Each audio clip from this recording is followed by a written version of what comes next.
نے کیا کرنا ہے، باوضو ہو کر آپ نے پہلے 2 رکعت نماز حاجت پڑھنی ہے، نیت کرنی ہے 2 رکعت نماز حاجت پڑھتا ہوں یا پڑھتی ہوں اللہ کے نام پہ قربتاً اللہ، قربتاً اللہ کی نیت سے آپ لوگوں نے نماز 2 رکعت نماز صلوات و حاجت کی پڑھنی ہے، صلوات و حاجت کی آپ نے 2 رکعت نماز جیسے پڑھتے ہو اپنی ویسی نماز پڑھ لیجئے۔ پوری نماز ختم کرنے کے بعد آپ نے جا نماز سے ہٹ جانا ہے، سجدہ کر کے آخری آپ نے تسبیح پڑھنے کے بعد سجدہ کرنے کے بعد آپ نے جا نماز سے ہٹ جانا ہے، اور آپ نے اپنی دعا کو اپنے ذہن میں رکھتے ہوئے جو بھی ایک عمل ہے، ایک التجا ہے، ایک حاجت ہے، اس کو اپنے ذہن میں رکھتے ہوئے آپ نے اس پاک جگہ پہ آ کے بیٹھ جانا ہے۔ جیسے میں نے یہاں کرنا ہے تو میں یہاں بیٹھوں گی، ایک طرف بیٹھ جاؤں گی، میں یہاں بیٹھ کے پھر میں کروں گی کیا، 11 دفعہ درود پڑھوں گی، درود ابراہیمی، 11 دفعہ درود ابراہیمی پڑھوں گی، اور 11 دفعہ اللہ الصمد پڑھوں گی، 11 دفعہ اللہ الصمد پڑھوں گی، 11 دفعہ پھر درود ابراہیمی پڑھوں گی۔ پڑھ کے میں اس انگلی پر اس کو پھونک مار دوں گی، اس انگلی شہادت کی انگلی پر، سیدھے ہاتھ کی شہادت کی انگلی پہ میں پھونک مار کے، اس انگلی پہ پھونک مار کے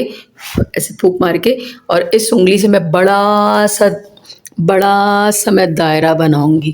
جس میں میں بیٹھ سکوں، ایسے میں بڑا سا دائرہ اس انگلی سے بناؤں گی جس انگلی پہ میں نے پھونک ماری تھی، یعنی سرکل بناؤں گی، اس کا حصار اللہ صمد اور درود شریف کا حصار بنا کے میں اب کیا کروں گی، اس کے اندر بیٹھ جاؤں گی، یہاں بیٹھ جاؤں گی، کیونکہ میں نے ارد گرد دائرہ بنا لیا اور میں نے اس کے اندر بیٹھ گیا۔ اس کے اندر بیٹھ کے قبلے کی طرف منہ ہی ہونا چاہیے، میرا منہ قبلے کی طرف ہونا چاہیے، جیسے یہ خانہ کعبہ ہے تو میرا منہ یہاں ہونا چاہیے۔ یہاں بیٹھ کے میں نے کیا کرنا ہے، آپ نے 313 دفعہ بغیر کسی رکے کے، بغیر کسی رکاوٹ کے، تسلسل کے ساتھ 313 دفعہ اللہ صمد پڑھیں گے۔ کوئی اندر بیٹھ کے کوئی درود نہیں پڑھنا، کوئی بسم اللہ نہیں پڑھنی، صرف 313 دفعہ اللہ صمد پڑھنا ہے۔ اللہ صمد پڑھتے ہوئے دل میں آپ کی حاجت وہ والی ہونی چاہیے، دل میں وہ حاجت ہونی چاہیے، ایک حاجت تو 10 نہ ہو۔ اور اس کے بعد آپ نے اسی دائرے کے، جب اللہ صمد پڑھ لیں گے تو اسی دائرے کے اندر آپ نے بیٹھ کے اپنے لیے دعا مانگنی ہے، جو بھی حاجت ہے آپ نے اللہ کو اس نام کا واسطہ دے کے، اللہ کو اس کی شان کا واسطہ دے کے، اس کی قدرت کا واسطہ دے کے، اللہ کی تعریف کرتے ہوئے کہ تیری شان بہت بڑی ہے، بہت جل جلال ہے، تیری قدرت میں کوئی کمی نہیں ہے، تیرے خزانوں میں کوئی کمی نہیں ہے، اللہ کوئی کمی نہیں ہے، بس میری دعا قبول فرما لے۔ اور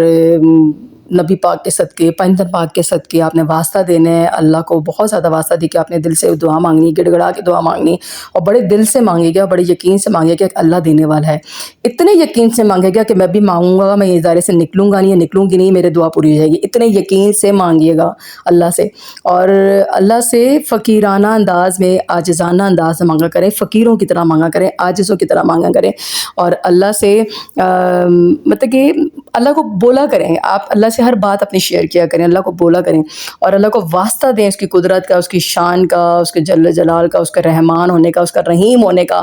اور آپ نے واسطہ دے کے اللہ سے دعا کرنی ہے۔ انشاءاللہ آپ دیکھیے گا آپ کی دعا قبول ہو جائے گی، انشاءاللہ جلد اس دائرے سے نکلیں گے نہیں، آپ کی دعا قبول ہو جائے گی انشاءاللہ۔ اور میں ایک ہی دفعہ یہ عمل کرتی ہوں، میں جب بہت زیادہ مشکل ہوتی ہے تو میں ایک حاجت کے لیے عمل کرتی ہوں، اور ماشاءاللہ میرے ایک دن کے اندر ہی کام ہو جاتا ہے، کیونکہ میں ایک حاجت کے لیے، بہت مشکل ترین حاجت کے لیے میں یہ عمل کرتی ہوں، ہر وقت نہیں کرتی میں، یہ بہت عرصے کے بعد کوئی ایک دفعہ کرتی ہوں جب مجھے بہت زیادہ پریشانی ہوتی ہے، اور ماشاءاللہ میری دعا قبول ہو جاتی ہے، اور میرا یہ عمل اتنا اچھا ہے، یہ اللہ صمد والا عمل، کہ آپ یقین کریں جو بھی کرتا ہے ماشاءاللہ وہ خالی ہاتھ نہیں جاتا، اس کی دعا بر پوری ہوتی ہے، اور مطلب کہ حاجت روائی ہوتی ہے ماشاءاللہ سے۔ اور میرے رب کی شان بہت بڑی ہے، میرے رب سے مانگ کے تو دیکھیں آپ، ایک دفعہ گڑ گڑا کے التجا کر کے فقیروں کی طرح مانگے تو صحیح۔ اچھا جی، چلے جی، عمل پورا ہو گیا، آپ نے اس کو کسی ٹائم بھی کر لینا ہے، ویسے میں مشورہ دوں گی مغرب کی بات کرنے سے زیادہ بہتر ہے، میں مشورہ دوں گی،